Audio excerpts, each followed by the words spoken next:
Hello అండి. ఈ సమ్మర్‌లో మన ఒంటికి చలువ చేసే రాగి పిండితోటి 2 రకాల రెసిపీలనైతే ఏ విధంగా ప్రిపేర్ చేసుకోవాలో చూపించబోతున్నానండి. ఒకటొచ్చేసి పిల్లలు ఎంతో ఇష్టంగా తినేటువంటి బెల్లంతోటి రాగి జావని, అలాగే పెద్దవాళ్ళ కోసము రాగి అంబలిని ఏ విధంగా ప్రిపేర్ చేసుకోవాలో చూపించబోతున్నానండి.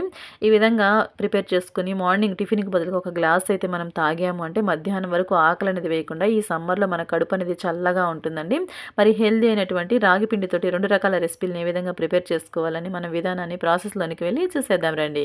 ఓకే అండి. ముందుగా ఇలా ఒక గిన్నెనైతే తీసుకొని అందులోనికి 5 కప్పుల వరకు వాటర్‌ని పోసుకోండి.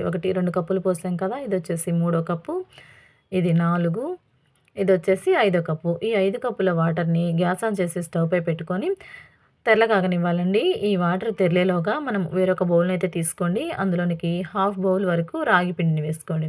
ఈ రాగి పిండిని వేసుకొని ఇందులోనికి 1 కప్పు వరకు వాటర్‌ని తీసుకొని ముందుగా హాఫ్ కప్పు వాటర్‌ని పోసుకొని ఒకసారి మిక్స్ చేసుకున్న తర్వాత మిగిలినటువంటి హాఫ్ కప్పు వాటర్‌ని కూడా పోసుకొని ఉండలేమి లేకుండా పిండిని ఈ విధంగా మిక్స్ చేసి రెడీగా పెట్టుకోండి. ఇప్పుడు చూడండి మనకి వాటర్ అనేవి బాయిల్ అవుతున్నాయి కదా! ఇప్పుడు ఇందులోనికి మనం కలిపెట్టుకున్నటువంటి రాగి పిండి మిశ్రమాన్ని మరొకసారి ఇలాగ మిక్స్ చేసుకొని పిండినంతా పోసుకున్న తర్వాత స్టవ్ మంటని లో టు మీడియం ఫ్లేమ్ మీద పెట్టుకొని ఈ పిండిని మాత్రము ఖచ్చితంగా 15-20 నిమిషాల పాటు ఇలా కలుపుతూ ఉడికించుకోవాలండి. మనకి పిండి బాగా ఉడికిందంటే జావ అనేది అలాగే అంబలి అనేది టేస్టీగా ఉంటుంది.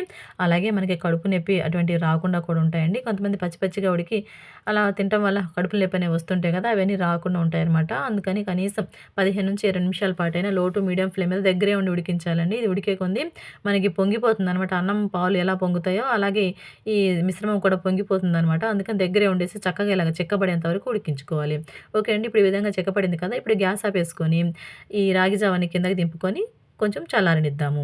అలాగే చూడండి మనం పిల్లల కోసము ఇది స్వీట్ బెల్లంతోటి రాగి జావని ప్రిపేర్ చేస్తున్నాం కదా! అందుకోసం అని చెప్పేసి ఒక గిన్నె అయితే తీసుకొని ఈ వేడిగా ఉన్నటువంటి రాగి జావని ఒక బౌల్‌లోనికైతే తీసుకొని అందులోనికి 2 స్పూన్ల వరకు బెల్లాన్ని వేసుకుందాం. ఇలా బెల్లాన్ని వేసుకోవటం వల్ల ఈ బెల్లం అనేది కొంచెం వేడికి కరుగుతుందండి.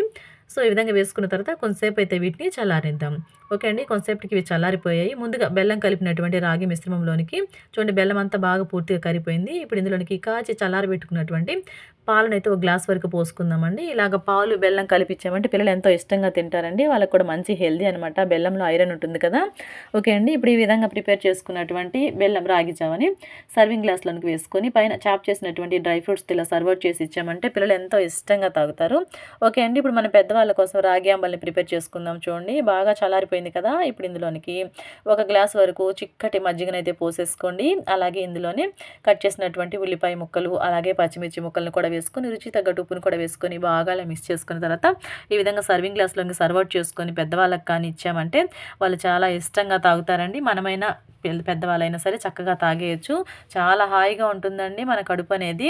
ఎండాకాలంలో ప్రశాంతంగా ఉంటుందనమాట. ఈ ఎండవేడి నుంచి మనం ఈ రాగి జావని అలాగే పిల్లల కోసం ఈ బెల్లంతోటి రాగి జావని ప్రిపేర్ చేసి ఇచ్చామంటే మన ఇంటిల్లిపాది ఎంతో ఆరోగ్యంగా ఉండొచ్చు. ఓకే అండి. చూసారు కదా! రాగి పిండితోటి 2 రకాల రెసిపీలని ఏ విధంగా ప్రిపేర్ చేసుకున్నాము. ఈ రెసిపీస్ కనుక మీకు నచ్చినట్లయితే తప్పకుండా మీరు కూడా ట్రై చేయండి. అలాగే ఈ వీడియో కనుక నచ్చినట్లయితే వీడియోకి ఒక లైక్ చేసి ఇటువంటి మరిన్ని వీడియోస్ కోసం మన ఛానెల్‌ని సబ్స్క్రైబ్ చేసుకొని పక్కన బెల్ సింబల్‌ని క్లిక్ చేయండి. Thanks for watching.